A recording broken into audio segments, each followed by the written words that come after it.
Красоты Башкортостана несравнимы с какими-либо другими. Гора, поля, леса. А знаете ли вы, что хранит сердце республики под землей? Давайте посмотрим.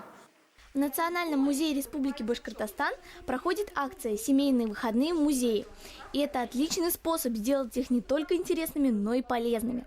Увлекательная экскурсия сопровождается творческим мастер-классом для всей семьи. Посмотреть экскурсию может каждый желающий, просто купив билет.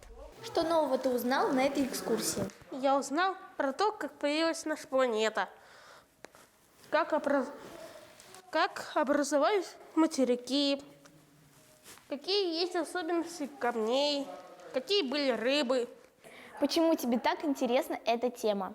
Я хочу узнать, как жили существа, какие были камни, ну и просто провести хороший день в этом музее с мамой.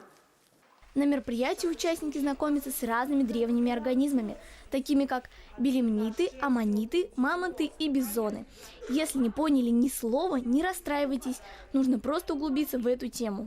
Также ребята и их родители изучают, как формировалась наша планета и какие были периоды. Самый крупный золотой самородок в России имел вес 36 килограмм и был найден на реке Иремель. Кстати, я думаю, что самой главной фишкой данного мероприятия является то, что вы можете не только посмотреть на все экспонаты, но и потрогать, а также рассмотреть некоторые из них с особой осторожностью, конечно, под контролем экскурсовода. В каком-то из камней мы даже заметили останки окаменелой рыбы. Благодаря этому мероприятию мы убедились в том, что наша республика богата не только медом и красотой природы, но и полезными ископаемыми. Только представьте, каким-то из этих экспонатов сотни миллионов лет. А имени Даш хорошо себя сохранили. Лейла Хамидуллина, Рамазан Мусин, специально для Горы новостей.